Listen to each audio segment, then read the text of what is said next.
वाहिद भाई, एक सवाल ये आया है कि जो हमें व्यूअर्स हैं उन्होंने सवाल दिया कि पाकिस्तान की जो टीम है वो अंडर 19 के प्लेयर्स को तुरंत ही प्रमोट कर देती है नेशनल टीम में, जबकि इंडिया में देखा जाए तो 2 साल देखा जाता है कि वो कंसिस्टेंट परफॉर्म कर रहे हैं।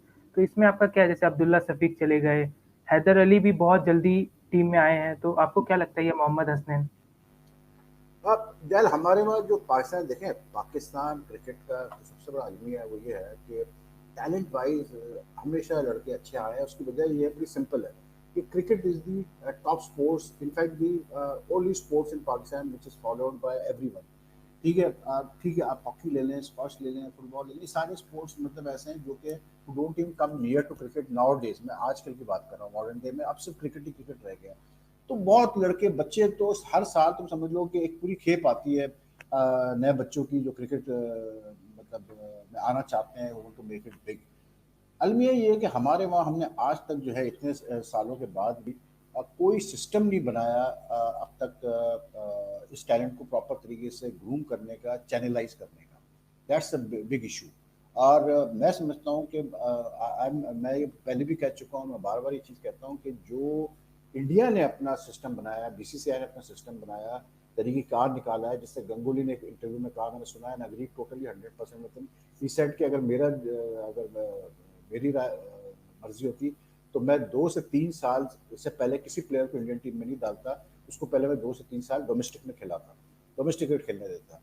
अब एक मसला ये है, क्योंकि ये लीग्स आ गई हैं, मतलब आईपीएल और मतलब ऑल लीग्स हैं, तो ये लीग की परफॉर्मेंस को भी अब वेटेज मतलब लोगों ने देना शुरू किया है। जैसा अभी वरुण चक्रवर्ती का हमने देखा कि he was selected but he got injured. By the way that was a big disappointment, क्योंकि मुझे ऐसा लग रहा था कि अगर वो जाता ऑस्ट्रेलिया तो he could have been a big success there, क्योंकि he is in true sense he is a very मतलब मिस्ट्री बॉलर है वो। लेकिन coming back to your question, I think ये एक प्रॉब्लम है पाकिस्तान क्रिकेट में कि हम अपनी डोमेस्टिक क्रिकेट को रिस्पेक्ट नहीं करते हैं।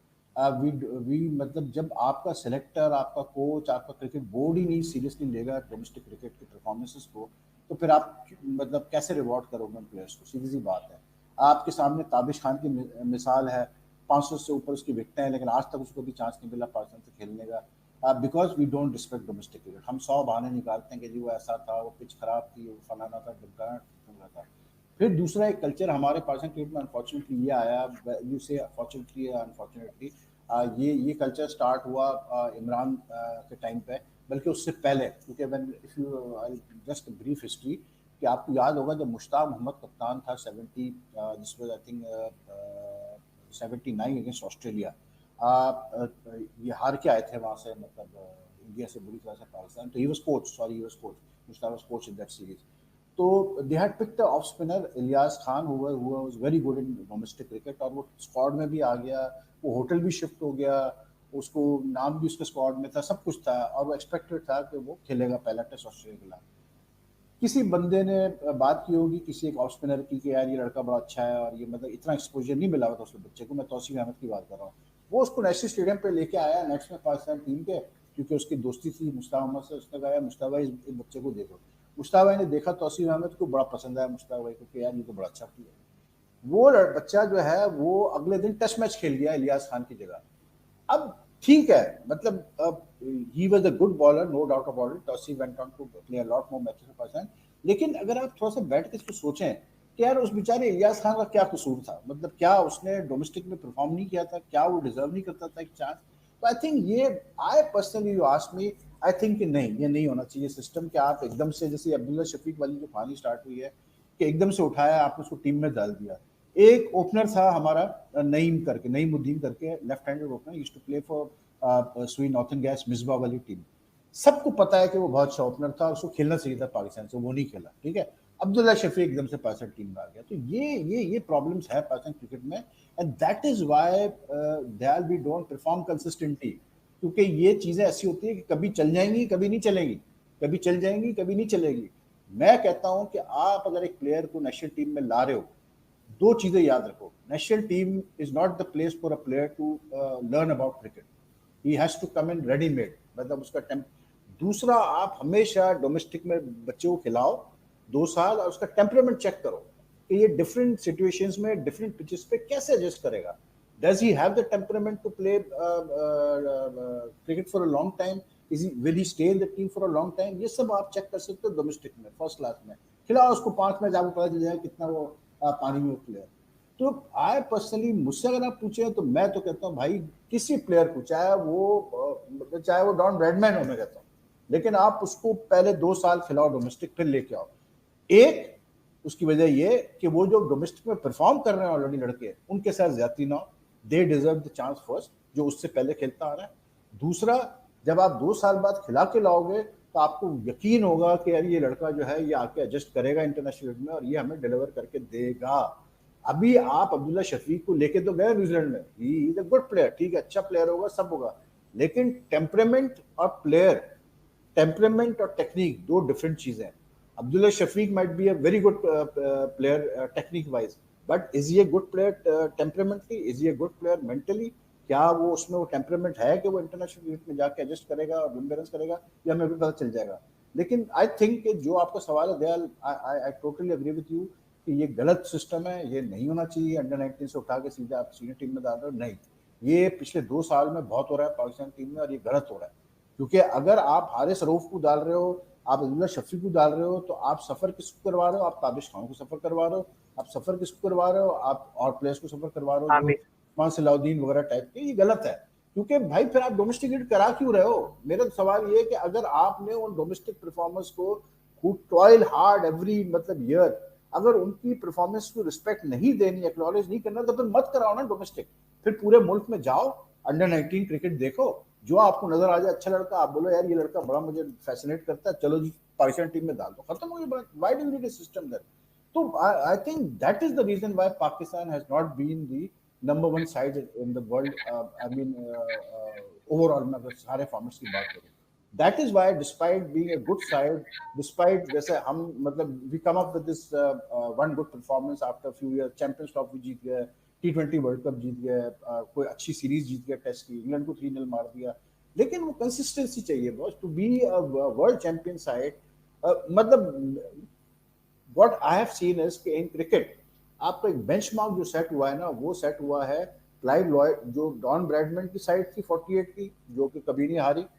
फिर आपकी जो क्लाइव लॉयड की वेस्ट इंडीज साइड थी, रिचर्ड्स की वेस्ट इंडीज साइड थी, जो कि दे dominated every team in the world for years, या फिर तीसरा स्टीव वॉक के जो ऑस्ट्रेलियंस थे। ठीक है, ये आपके बेंचमार्क है।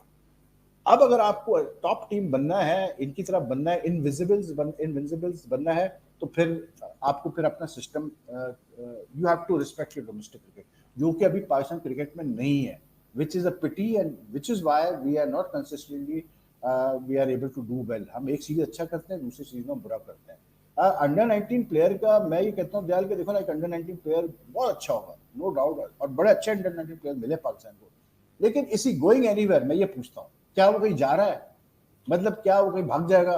क्या वो खो जाएगा? क्या वो मतलब 1 साल में जो है 50 साल का हो जाएगा? नहीं ना। 19 साल का अगर वो है, 18 साल का अगर वो है, तो 2 साल बाद वो 20 का होगा, 21 का होगा, तो क्या हो गया? बट जब वो 2 साल बाद निकल के आएगा डोमेस्टिक से, वो सोना होगा यार। मिसबा और सईद अजमल की मिसाल है तुम्हारे सामने, कि मिसबा और सईद अजमल, जुल्फिकार बाबर, ये तीनों जो खेले अभी टेस्ट क्रिकेट पाकिस्तान से, ये लॉन्ग टर्म खेले ना। मिसबा भी लंबा खेला, सईद भी लंबा खेला। क्यों लंबा खेले? बिकॉज ये पक्के डोमेस्टिक के परफॉर्मर्स थे, they kept on performing every year in domestic, and when finally they came into the Pakistan team, late आए दोनों, मैं समझता हूँ पहले आना चाहिए था, लेकिन when they came into the Pakistan team they were so mature कि उनको टाइम नहीं लगा, मतलब उन्होंने ठक करके एडजस्ट किया और ठक करके वो 10 साल तक खेलते रहे। So that is the difference between bringing in an under 19 player and bringing in a seasoned domestic performer. और ये इंडिया में भी हो रहा है, ये मैं बता दूं तुम्हें दयाल, के अभी इंडिया में भी थोड़ा सा ट्रेंड स्टार्ट हुआ है, और ये ट्रेंड इट्स मतलब लगता बड़ा अच्छा है बोलने में कि यार वो 19 साल का बच्चा आया, उसने छा गया, और ये नहीं, सबर, थोड़ा सबर से काम लेना चाहिए। हमारे यहाँ सूर्य कुमार यादव को खिला ही नहीं थे, तो बड़े प्लेयर सूर्य कुमार यादव को तो खिला ही नहीं थे, जो सबसे बड़े प्लेयर है हमारे सूर्य कुमार यादव। मैं कह रहा हूँ ना कि ये चीजें गलत है यार। मतलब आई ऑलवेज फील कि ये डोमेस्टिक पे फिर क्यों वो परफॉर्म कर रहा है भाई? डोमेस्टिक क्रिकेट ही मत कराओ ना। पाकिस्तान में तो सीधी सी बात है, डोमेस्टिक क्रिकेट ही ना कराए तो आप बेहतर है। वहीद भाई, मेरा आपसे ये क्वेश्चन है कि जैसे ये अभी वर्ल्ड टेस्ट चैंपियनशिप चल रही है, तो उसमें हमने देखा कि ये भी हम कभी भी एक्सपेक्ट नहीं किया था कि डेविड वार्नर का हाईएस्ट स्कोर है, वर्ल्ड टेस्ट चैंपियनशिप में 300 अगेंस्ट पाकिस्तान। ये कभी एक्सपेक्ट नहीं किया गया था कि पाकिस्तान के बॉलर्स के अगेंस्ट इतने मतलब रन्स बनेंगे और वो टॉप स्कोरर बन जाएंगे। आप कैसे समझते हैं कि मिसबा उल हक वहां पर बॉलर्स ले गए, जैसे मूसा खान ले गए, मतलब जो इतना एक्सपीरियंस नहीं थे, वहां पर नसीम शाह ले गए और उन्होंने बिल्कुल भी अच्छी परफॉर्मेंस नहीं दी। तो मैं यही तो कह रहा हूँ ना, माँ से जैसे अच्छा तुमने बोला, देखो ना ये एक एग्जाम्पल है ना, मतलब क्या सोच के आप ले गए थे हाँ नसीम जी। को और शाहीन वगैरह को, आप क्या समझ रहे थे कि मतलब ये ओवरनाइट सेंसेशन हो जाएंगे? ऐसा नहीं होता यार, in the real world it's not like that. In the real world you must be a tearaway fast bowler. यार शोएब अख्तर भी जब पहली दफा ऑस्ट्रेलिया गया भाई, वसीम भी जब पहली दफा गया, वकार भी जब गया, इनको टाइम लगा एडजस्ट करने में। आप इस चीज को या तो देखें ना, मैं ये कहता हूँ कि आइदर आपकी टीम में इतने मंजे हुए बॉलर्स हो, मैं बॉलर्स की बात कर रहा हूँ, इतने मंजे हुए बॉलर्स हो जैसे वसीम, वकार वगैरह, इमरान खान, इस टाइप के बॉलर्स हो कि अगर एक यंगस्टर आता है तो आप कहते हो ठीक है यार, हम इसको एक साल ये खेलेगा जब वसीम के साथ तो ये सीखेगा। ऐसी तो कोई सिचुएशन नहीं है पाकिस्तान टीम में भाई, कोई भी आपका इस वक्त मंजा हुआ बॉलर नहीं है। तो फिर मतलब इट वाज अ टोटल मतलब मिसहैप ऑस्ट्रेलिया, उसके बाद हमने मिसहैप फिर किया इंग्लैंड में, फिर हमने इंग्लैंड में वही ट्राई किया, और फिर इंग्लैंड में हम फेल हुए, और इंग्लैंड गया, फिर हमने कहा कि यार वो असल में एक्सपीरियंस नहीं है ना, तो इसलिए अभी उनको टाइम लगेगा। तो भाई फिर मतलब क्या सीखने के लिए टेस्ट क्रिकेट रह गई है? मतलब आप इनको क्या टेस्ट क्रिकेट में लाके सिखाओगे इन बच्चों को? फिर डोमेस्टिक क्यों करा रहे हो बिल्कुल। यार, डोमेस्टिक। तो आई थिंक यू नो ये जो वार्नर ने 300 की है, इसलिए क्यों? क्योंकि उसके सामने एक्सपीरियंस नहीं था ना यार। एक्सपीरियंस बॉलर्स होंगे तो कुछ मजा आएगा ना, जब एक्सपीरियंस बॉलर्स ही नहीं तो फिर क्या फायदा? फिर वो तो वार्नर जैसा बैट्समैन थोड़ी छोड़ेगा आपको भाई, फिर तो वो आपको बुरी तरह सूद देगा। फिर आपको याद होगा नसीम शाह एक टेस्ट खेला, फिर एक टेस्ट में उसको कह दिया कि जी हम रेस्ट करा रहे हैं, मतलब यार 19 साल, मतलब उसमें तो खैर वो 17 साल 16 साल गिना जा रहा था, तो एक 16-17 साल को आप रेस्ट भी करा रहे हो भाई टेस्ट सीरीज के दरमियान, मतलब दो टेस्ट मैचेस, दो टेस्ट मैचेस की सीरीज में वो रेस्ट भी कर गया सेकंड मैच में।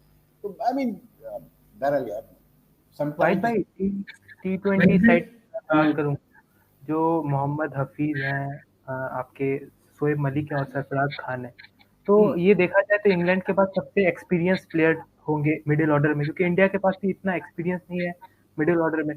तो क्यों ना पाकिस्तान इन तीनों प्लेयर्स को बैक कर रहा है, जैसे शोएब मलिक बाहर हो गए हैं, सरफराज खान को ये खिला नहीं रहे हैं लास्ट सीरीज से, तो आपको नहीं लगता कि इन्हें पाकिस्तान क्रिकेट को बैक करना चाहिए, ये दो प्लेयर्स को, शोएब अरे मलिक, इवन भाई आमिर? मसला वही है ना, दयाल के यहाँ पर हर चीज जल्दबाजी में होती है।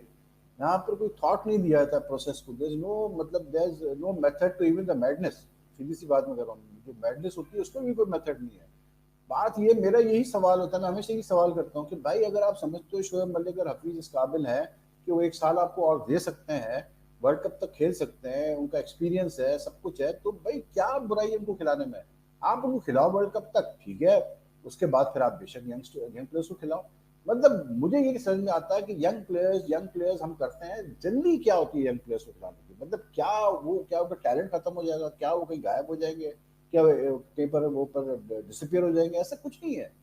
बट ठीक है, लेकिन अभी तो फिर भी अगर मलिक को आप डाल दें टीम में, तो Pakistan has got a good combination of some young players, some experience players. तो आई थिंक इस T20 टीम में जो पाकिस्तान का स्क्वाड इसमें सिर्फ आप एक मलिक को डालते हैं तो आपके पास एक आइडियल कॉम्बिनेशन है। यू कैन मतलब play one experience player, two experience players, two youngster, इतना इशू नहीं है पाकिस्तान को इस वक्त T20 में। लेकिन जैसे अभी मलिक था, मलिक को आई थॉट कि न्यूजीलैंड उसको लेके जाना चाहिए। वहीद भाई, जैसे हमने देखा कि सरफराज अहमद को आफ्टर द वर्ल्ड कप एक सीरीज के बाद उनको कैप्टनसी से हटा दिया गया। उनका T20 में 72% विन रिकॉर्ड था, पाकिस्तान T20 पर बुलंदियों पर थी। लेकिन उसके बाद बाबर आजम और अजहर अली को एज कैप्टन अनाउंस किया गया कि हम इनको बैक करेंगे, इनको लॉन्ग टर्म हम टाइम देंगे। उसके बाद हम देखते हैं कि अब एक सीरीज के बाद जब इंग्लैंड में हारे, तो उसके बाद बाबर आजम को न्यूजीलैंड में भी टेस्ट कैप्टन अनाउंस कर दिया गया और कहा गया है कि अजहर अली ने स्टेप डाउन किया एज अ टेस्ट कैप्टन। तो आप इसको क्या देखते हैं कि बाबर आजम के लिए क्या जल्दी था अभी टेस्ट कैप्टन बनना, या फिर आप ये चेंज प्रोग्रेसिव समझते हैं और फ्यूचर के लिए अच्छा है? देखिए इन अ वे इट्स प्रोग्रेसिव स्टेप, क्योंकि आई थिंक मुझे पूरा यकीन है कि जब इन्होंने बैठ के डिस्कस किया होगा कप्तानी को, तो ये ज़रूर बात डिस्कस हुई होगी कि यार साउथ अफ्रीका ने 2003 के बाद ग्राहम स्मिथ को कप्तान बनाया था, और ही वाज आल्सो 21 और 22 at that time, and he went on to become a very successful captain. अब बाबर को देखो एक एज हासिल है, Babar is a good batsman. Babar जिस लेवल पर खेल रहा है हमें पता है, हम सबको पता है कि यार वो मतलब is there to stay for a long time. अब कोई बहुत ही अनफॉर्चुनेट चीज़ होगी या कोई ऐसी अजीब सी चीज़ होगी कि वो बिल्कुल ही गायब हो जाए एक साल बाद, ऐसा होता नजर नहीं आ रहा मुझे। He is going to stay there for a long time as a batsman. So I think he's got that advantage कि you pick your best batsman to also lead this side. You are assured कि for the next 5-6 years आप कुछ कहीं जाने की आपकी जरूरत नहीं, आपको पता है कि ये बंदा 5-6 साल खेलने वाला है और ये कहीं नहीं जाएगा। तो it's a progressive move, it's a safe move. इसमें सिर्फ एक चीज ये आती है कि as far the cricket board is concern, then you have to will yourself कि अगर आपने बाबर को बना दिया तीनों फॉर्मेट से कप्तान, तो फिर आप उसको फिर आप आंख बंद करके आप सपोर्ट करेंगे मतलब फॉर द नेक्स्ट 4-5 ईयर। इसलिए क्योंकि रिगार्डलेस क्या रिजल्ट आता है क्या होता है, फिर आपको बर्दाश्त करना है। ये नहीं होना चाहिए कि आपने 2 सीरीज हारी बाबर की कप्तानी में, क्रिटिसिज्म हुआ, आपने पैनिक किया और बोर्ड ने कहा नहीं जी थैंक यू वेरी मच, हम दूसरा कप्तान ला रहे हो, तो फिर तो वो पूरा आपने प्रोसेस जो है ना रिवर्स कर दिया। तो द की इज के how much will the board support Babar Azam, क्योंकि वी नो कि अब जो सीरीज आ रही है चाहे वो साउथ अफ्रीका की हो, इंग्लैंड की हो, न्यूजीलैंड आए या वेस्ट इंडीज आए या फिर T20 वर्ल्ड कप होगा नेक्स्ट ईयर, एशिया कप होगा, इन सब इवेंट्स में मतलब ये सोचना वो भी विशफुल थिंकिंग कि पाकिस्तान सारे इवेंट्स में अच्छा करेगा। बुरा भी आएगा, बुरे मैचेस भी आएंगे। तो आई थिंक बस द की इज के it's a progressive decision, but the key is will they back Babar all the way और नॉट, क्योंकि अगर वो बैक नहीं करते तो फिर ये डिसीजन जो है ना फिर बेकार हो गया, ये डिसीजन फिर आपको नहीं उसको छेड़ना चाहिए। वहीद भाई, मेरा आपसे ये क्वेश्चन है कि जैसे मिसबाह उल हक जब वो चीफ सिलेक्टर बने थे, तो मैंने आपका देखा था कि तनवीर भाई के साथ आपकी काफी हीटेड डिबेट्स भी हुई थी इस पे कि Misbah ul Haq as a chief selector, और अब वो चीफ सिलेक्टर से उन्होंने स्टेप डाउन भी कर लिया और अब नए चीफ सिलेक्टर आने की भी बातें हो रही हैं। तो आप क्या समझते हैं कि मिसबाह उल हक को दोनों चीफ सिलेक्टर और कोच बनाना क्या सही था, और कौन आपको लगता है कि जो best man for the job है अगले पाकिस्तानी चीफ सिलेक्टर के लिए? देखिए उस पर जब मिसबा को बनाया गया था हेड कोच और चीफ सेक्रेटरी, तो उस पर काफ़ी शोर हुआ था और काफ़ी लोगों ने क्रिटिसाइज किया था कि यार ये दोनों रिस्पॉन्सिबिलिटी मिसबा को दे दी है और ये मतलब बहुत ज़्यादा होगा ये होगा। लेकिन पाकिस्तान क्रिकेट बोर्ड ने उसको डिफेंड किया, उन्होंने कहा कि हम पहली दफ़ा एक्सपेरिमेंट कर रहे हैं, हम देखते हैं क्या होता है, और अच्छा है कि हेड कोच भी चीफ सेलेक्टर हो, ये वो। अब बेसिकली वो फुटबॉल स्टाइल वाला जो है ना कॉन्सेप्ट लेके चले थे। लेकिन आई थिंक ये जो टेस्ट सीरीज हारे इंग्लैंड में, दैट चेंज्ड अ लॉट। उसके बाद फिर जैसे ऑस्ट्रेलिया में बुरी तरह ये हारे, T20 भी मैचेस हारे। I think that was the main reason why it eventually led to Misbah leaving the chief selectors post. मैं नहीं मानता कि ये मिसबा का अपना डिसीजन था छोड़ना। I think he was told by the board कि यार आप मतलब इस पोस्ट से हट जाएं, एक पोस्ट आप करें, आप इस पोस्ट से हट जाएं। तो he preferred to go along as head coach rather than remaining chief selector. लेकिन I think personally you ask me, I believe के after looking at this experiment, I feel कि नई सिलेक्शन कमेटी बिल्कुल independent होनी चाहिए, जैसे पहले होती थी पाकिस्तान में 4 मेंबर, 5 मेंबर, 3 मेंबर, जो भी सिलेक्शन कमेटी आपकी हो, एक उसका चेयरमैन हो। It should be a different setup totally, और हेड कोच का काम फिर डिफरेंट होना चाहिए। हाँ, आप ये जरूर करें कि आप हेड कोच को कंसल्ट जरूर करें सिलेक्शन मैटर्स में, जैसे पहले होता था पाकिस्तान में, बट इट्स बेटर कि ये दोनों पोस्ट एक बंदे के पास ना हो, बिकॉज आई थिंक ज़्यादा हो जाता है। दूसरा, जहाँ तक रही बात कि किसको आप चीफ सेलेक्टर लाते हैं, आप देखें चॉइसेस आपकी बहुत लिमिटेड है in Pakistan. You will be surprise to hear this. Why? Because Pakistan cricket board की फिलोसफी है, Pakistan cricket board doesn't want to, Pakistan cricket board क्या, no cricket board in the world would like to bring in someone, appoint someone जिसके बारे में उनको पता है कि ये बंदा जो है ये एस्टेब्लिशमेंट के साथ चलने वाला आदमी नहीं है, या ये किसी वक्त भी हमारी अथॉरिटी को चैलेंज कर सकता है, या ही ब्रेजन और कैंडिडेट इन द मीडिया, खुल के बात करता हो, उसका बड़ा स्ट्रॉन्ग ओपिनियन हो चीज़ों के बारे में, इश्यूज़ के बारे में। तो क्रिकेट बोर्ड थोड़ा सा डरता है ऐसे बंदों से। और जब आप ऐसे बंदों की लिस्ट बनाते हैं पाकिस्तान में, तो उसमें शोएब अख्तर आ जाता है, उसमें राशिद लतीफ़ आ जाता है, उसके अंदर मोइन खान आ जाता है, जो आपके बड़े बड़े प्लेयर्स हैं वो सब उसमें तकरीबन आ जाते हैं। तो ये तो अब हो गया रूल आउट, क्योंकि ये क्रिकेट बोर्ड तो तैयार नहीं है ये रिस्क लेने के लिए कि ऐसे प्लेयर को लाओ। आमिर सोहेल हो गया, नहीं करेंगे ये क्रिकेट बोर्ड ऐसे प्लेयर्स को नहीं लेके आएगा।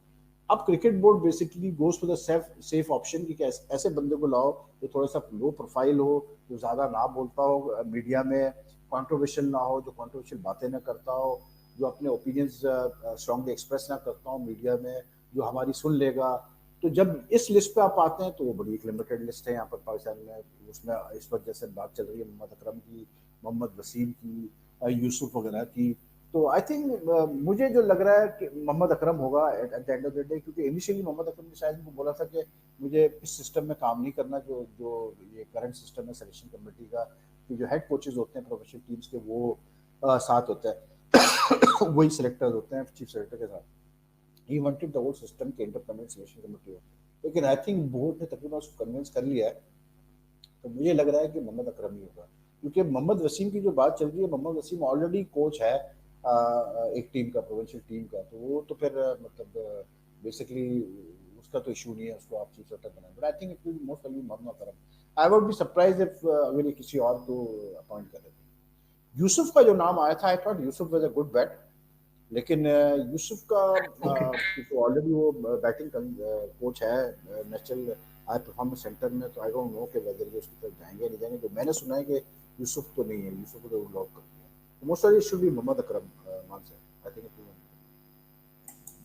वहीद भाई, अभी जैसे बाबर आजम इंजर्ड हो गए हैं, मतलब वो 12 डेज के लिए कह रहे हैं कि 13 से लेके 25 तक वो खेल नहीं पाएंगे, तो आप देख सकते हैं कि लाइकली वो फर्स्ट टेस्ट भी मिस कर सकते हैं क्योंकि वो 26 को है। तो आप बाबर आजम की जब वो मिस करेंगे तो आप उनकी जगह कैप्टन किसको देख रहे हैं, और क्या आपको लगता है कि जब इतने इंजरी कंसर्न्स हो, पाकिस्तान के प्लेयर्स जैसे कोविड पॉजिटिव भी हो गए थे 8 प्लेयर्स, तो एक नेगेटिव इन्वायरमेंट है अभी उस कैंप में, तो आप कैसे देखते हैं कि इस सीरीज ये क्या पाकिस्तान के फेवर में जा सकती है कि नहीं?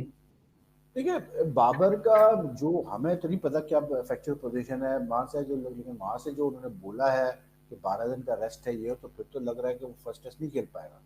लेकिन देखें बात ये है कि अगर वो पहला टेस्ट नहीं खेल सकता, अगर वो T20 नहीं खेल सकता, तो आई डोंट नो फिर उसको साथ रखने का फायदा भी है कि नहीं है टीम के। वो फिर बेहतर है कि उसको रेस्ट के लिए भेज दे वापस पाकिस्तान, आप भेज दे कि वहाँ के पाकिस्तान में रेस्ट कर ले, उसके बाद फिर अपना डोमेस्टिक खेलना शुरू कर दें। तो लेकिन why should they if Babar is injured. Imam तो खैर कोई इतना बड़ा प्लेयर नहीं है कि उसके इंजर होने या ना होने से कोई फर्क इतना पड़ने नहीं वाला, आपको साफ सीधी बात है। तो उसको तो छोड़ा है।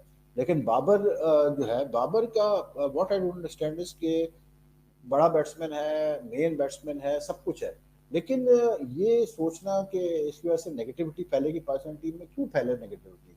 क्या इंजरी प्रॉब्लम्स नहीं होती टीमों को? सब टीमों को होती है, बड़े बड़े बैट्समैन आउट होते हैं। अभी हम बात कर रहे थे स्टीव स्मिथ का हो रहा है कि वो शायद फर्स्ट टेस्ट ना खेल पाए, वार्नर रूल आउट हो चुका है पहले टेस्ट से। तो ठीक है, हर टीम के साथ ये प्रॉब्लम आती है, तो does it mean that you start thinking negatively कि नहीं यार हम जीत नहीं सकते?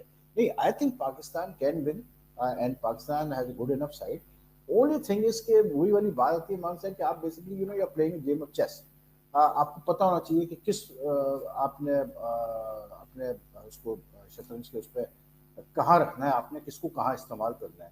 तो I think they have a good enough team, good choices. और जो मुझे पता चला है कि शादाब शायद फिट होगा T20 सीरीज से पहले पहले, तो वही कप्तानी करेगा, वाइस कप्तान है तो वही वाइस कप्तानी करेगा। I think it makes sense क्योंकि he is led Islamabad United in the PSL, और प्लस वो एक रेगुलर मेंबर है टीम का। तो अगर वो फिट है तो वो खेलेगा, और मुझे तो ये पता है कि शायद वो खेल रहा है और वो फिट हो जाएगा, तो he will be leading the side. But इतना नहीं इम्पैक्ट लेना चाहिए बाबर के इंजरी को लेकर।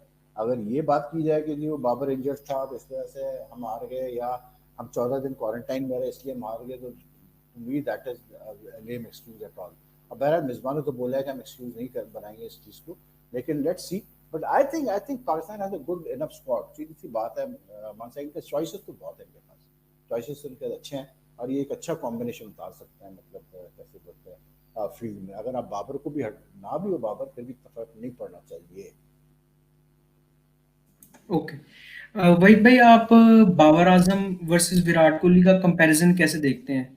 मतलब जहां तक विराट कोहली की काफी अचीवमेंट्स रही हैं, बाबर अभी नए आए हैं, उनको 5 साल हुए हैं और काफी अच्छा एक वो टेस्ट क्रिकेटर में भी डेवलप हो रहे हैं, हम लास्ट 1 ईयर से देख रहे हैं। तो आप इन दोनों का कंपैरिजन होना लाजमी समझते हैं या फिर नहीं? देखिए यार, मैं तो इसको इस तरह से देखता हूँ कि समझे एक नेबरहुड में दो फैमिलीज रहती हैं, दो घर है। अब एक फैमिली के पास वो पता चलता है कि जी वो पिछले कोई 5-6 साल से वो हर साल एक मर्सिडीज गाड़ी ले आते हैं, या एक BMW ले आते हैं और फिर वो उसको चला रहे होते हैं, पूरे मोहल्ले में दिखा रहे होते हैं कि देखो जी हमारा BMW और मर्सिडीज है। जो दूसरा नेबर होता है उसको बड़ी मुश्किलों से काफ़ी दिनों बाद जाके उसको एक मर्सिडीज मिलती है। तो भाई फिर जब उसको एक मर्सिडीज मिलेगी इतने अरसे बाद, तो वो तो फिर रोड पे खड़े होकर कंपेयर करना शुरू करेगा कि यार देखो मेरे पास भी मर्सिडीज है, ये इस मर्सिडीज से बेहतर है या इसकी तरह है। तो मैं उसको इस तरह से देखता हूँ क्योंकि Pakistan since the retirement of, to be very honest, Yusuf, इसलिए क्योंकि देखें बैटिंग में एक चीज हमेशा याद रखिएगा मान से यार, in cricket is a beautiful game in the sense कि sometimes even the most impressive stats doesn't mean कि जिसने वो एक्यूमुलेट किए रन वो अच्छा प्लेयर था देखने में। क्रिकेट में मैं पर्सनली आई ऑलवेज लुक, मैं इसको पॉइंट ज्यादा देता हूँ कि एक प्लेयर कितना खूबसूरत तरीके से खेलता है, कितना फ्लॉलेस है वो अपने मतलब कितना कन्वेंशनल है वो अपने प्ले में। तो यूनुस, नो डाउट यूनुस और मिसबा ने आफ्टर 2010 बहुत रन किए। यूनुस श्रीलंका में become the highest test run getter for Pakistan, लेकिन आई फेल्ट इवन मिसबा भी बहुत ऑकवर्ड था खेलने में। तो मुझे ऐसा लगा हमेशा कि आफ्टर असद शफीक ले लो, अजहर ले लो, मुझे ऐसा हमेशा फील आई कि आफ्टर यूसुफ वेंट 2010 इसके बाद से Pakistan didn't produce a quality player in that sense कि he was good to watch, he was flawless, जो मजा आता था, प्लेयर था जिसमें। तो वो बाबर आजम में हमें चीज नजर आई। बाबर आजम जब आया तो बाबर आजम इस बाबर अब आप देख रहे हैं, इसलिए सीधी सी बात है, आप बाबर की बैटिंग देखो, आप बाकी प्लेयर की बैटिंग देखो, आपको फर्क साफ नजर आता है कि बाबर कितना एफर्टलेसली खेल रहा होता है। I think that's the reason why, because Pakistan after a while has got a good enough batsman who can be, जिसका नाम लिया जा रहा है क्रिकेट वर्ल्ड में, जो लोग दूसरे लोग भी कहते हैं ये बहुत अच्छा प्लेयर है। तो I think that is why ये इतनी कंपैरिजन होती है कोहली से। अब अगर आप उसको लॉजिकली बात करें तो मैं कंपैरिजन इस हद तक बस मानता हूँ कि दोनों खेलते कैसे, स्टाइल ऑफ प्ले, मतलब बाबर भी उसी खूबसूरत अंदाज में खेलता है, वो उसका भी एक तरीकेकार है खेलने का, कोहली भी वैसे ही खेलता है। That's it. But after that, the comparison ends. Why? Because Kohli has achieved much more यार, मतलब एक बंदा ऑलरेडी 70 इंटरनेशनल 100 कर चुका है और एक आदमी अभी जो है उसके करीब भी नहीं है। अब Babar I don't know how many मतलब hundreds is got in all three formats, but if I am not mistaken उसके तो T20 में अभी तक कोई 100 नहीं है, बाबर का तो T20 में 100 नहीं किया है। तो कोई कंपैरिजन नहीं है I mean in terms of achievement. Kohli is way ahead. Kohli has achieved a lot more as a batsman, as a captain. तो ये कंपैरिजन, आई थिंक जब कंपैरिजन खैर होगा हमेशा कंपैरिजन, लेकिन आई थिंक जब आप कंपैरिजन करते हैं ये चीज बड़ा क्लियर करनी चाहिए आपको कि यार हम कंपैरिजन किस चीज की कर रहे हैं। आप कंपैरिजन सिर्फ इस चीज की कर रहे हैं, जो मैं हमेशा कंपैरिजन करता हूँ, मैं सिर्फ इस चीज की करता हूँ कि जैसे कोहली खेलता है क्या बाबर वैसे खेलता है, जैसे कोहली मेहनत करता है क्या बाबर की मेहनत करता है, दैट्स इट। वहां पर एक कंपैरिजन एंड है। तो इतनी सी बात है कि because Pakistan has got a top batsman after the wide, तो इसलिए हम ज्यादा कंपैरिजन करते हैं विराट के साथ या रोहित के साथ। वाहिद भाई, मेरा एक सवाल है, जो मेरा आखिरी सवाल है कि जो वकार यूनिस है वो हमेशा बात करते हैं कि मोहम्मद आमिर ने टेस्ट रिटायरमेंट ले ली। वो हर बार यही बात उठाते, तो क्या पाकिस्तान मूव ऑन नहीं करेगा इस बात से कि मोहम्मद आमिर टेस्ट रिटायर हो गए तो अब उनको आगे देखने का है? तो हमारे जो आपके जो बॉलिंग कोच है पाकिस्तान के, वो बार बार यही बात क्यों उठाते हैं मोहम्मद आमिर का रिटायरमेंट रिलेटेड? देखें यार मैं आपको बात बताऊं दयाल, आप स्पोर्ट्स हिस्ट्री उठा के देखें ना, इट्स फुल ऑफ इंसिडेंट्स जहां पर जब मैनेजमेंट किसी प्लेयर को लेके या प्लेयर्स को लेके ईगो का मसला बना ले तो फिर वहां तबाही होती है, वहां फिर बहुत मुश्किल आती है। ठीक है ना, क्योंकि जब तक ये मैनेजमेंट प्लेयर की खामियों को, गलतियों को ओवरलुक करने को तैयार है, इग्नोर करने को, मैं ओवरलुक तो नहीं मैं कहूँगा, इग्नोर करने को तैयार है, माफ करने को तैयार है, तो वो टीम किसी भी स्पोर्ट्स में होगी वो हमेशा अच्छा करेगी। क्योंकि at the end of the day it's the management which knows कि किस प्लेयर से क्या काम लेना है, किस तरह प्लेयर्स को कंफर्टेबल करना है, किस तरह उसको इंपॉर्टेंट फील कराना है, कैसे उससे किस वक्त बेस्ट परफॉर्मेंस निकालनी है। to me this thing about Amir has मतलब it's drawn out for too long now. मुझे नहीं समझ में आता कि बैठ के अब आप बात अभी जैसे वकार कर रहे थे, मतलब क्या आप क्यों बात कर रहे हो यार, आप छोड़ दो ना, खत्म हो गई कहानी। और फिर दूसरी बात ये है कि भाई ये जो एक आर्गूमेंट आता है, बार बार लोग कहते हैं कि वो आमिर 27 का था, पाकिस्तान ने एक टाइम इन्वेस्ट किया उसके अंदर और अब जब टाइम आया तो वो भाग गया, ये किया। वो भाई वो भागा नहीं है, वो वाइट बॉल में अवेलेबल है। अगर वो टेस्ट में अवेलेबल नहीं है तो ठीक है यार, आप उसका पूरा फायदा उठाओ वाइट बॉल में। वाइट बॉल क्रिकेट भी तो इम्पोर्टेंट है, वर्ल्ड T20 भी तो इम्पोर्टेंट है, वर्ल्ड 50 ओवर्स भी तो इम्पोर्टेंट है, आप उसमें उसका फायदा उठा लो ना। लेकिन बार बार बैठ के वो बात करना कि जी वो अभी जैसे जो वकार का स्टेटमेंट था कि it was not his workload which मतलब कि वैसे हो गया, he didn't want to play, तो ठीक है यार, he didn't want to play test cricket, तो क्या एक प्लेयर के पास इतना राइट नहीं है कि वो डिसाइड करे कि वो एक फॉर्मेट नहीं खेलना चाहता। आप अगर समझते हैं कि आप उसको सजा देना चाहते हैं जो आप दे रहे हैं उसको, तो ठीक है आप दे सजा, उसका अगर नुकसान आपकी टीम को हो रहा है तो ठीक है, क्या कर सकते हैं। तो जो कि हम देख रहे हैं पाकिस्तान टीम में नुकसान हो रहा है और होगा, आगे भी चल के होगा। तो बात ये है कि एक तरफ वकार मतलब जो बात कर रहा है, दूसरी तरफ मिकी ऑथर के जो इंटरव्यूज आ रहे हैं वो आप पढ़ लें कि मिकी ऑथर क्या कह रहे हैं मोहम्मद आमिर के बारे में। आई थिंक यार मुझे तो ये चीज बड़ी स्टूपिड सी लगती है, तो मुझे ऐसा लगता है कि ईगो का इशू बना हुआ है। लेकिन I mean let's not forget यार कि एक आप पिछले कोई 4-5 साल में एक बड़ा टाइटल जीते हो चैंपियंस ट्रॉफी का, और मतलब आप 300 कर लो या आप 400 कर लेते उसमें, सीधी बात मैं तो ये मानता हूँ कि आप वो आमिर के नई बॉल का स्पेल हटा दो, उसके बाद मैं नहीं समझता पाकिस्तान जीत सकता था। इसलिए क्योंकि वो अगर न्यू बॉल स्पेल नहीं करता आमिर तो वो 300 पे 300 बन जाते आराम से, वो कोई मसला नहीं था रोहित और कोहली के लिए उस पिच पे 100 करना।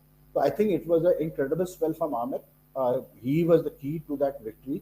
तो आप ठीक है यार, मतलब एक मतलब उसको उसका फायदा इस तरह से उठाओ कि अगर वो समझता है कि उसका वर्कलोड ज्यादा है तो आप उसको सिलेक्टेड मैचेस में खिलाओ। बट आई से कि even if he is playing 5 out of 10 matches, अगर वो ये आप उसका प्रेजेंस ही आपको गारंटी करता है कि आप वो 5 मैच जीतोगे, तो why not, why shouldn't he play then.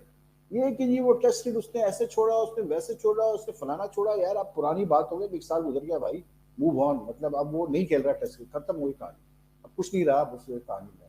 लेकिन अगर वो न्यू बॉल में आपको काम आ सकता है तो बिल्कुल आप उसको खिलाएं।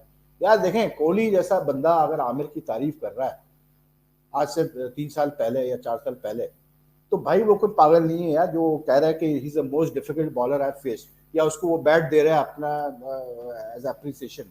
कोहली जैसा बंदा अगर कहता है कि यार इसको मुझे बड़ी मुश्किल होती है खेलने में, इज ए टॉप बॉलर, तो that means he is a top bowler, ठीक है। तो फिर I mean treat it as that.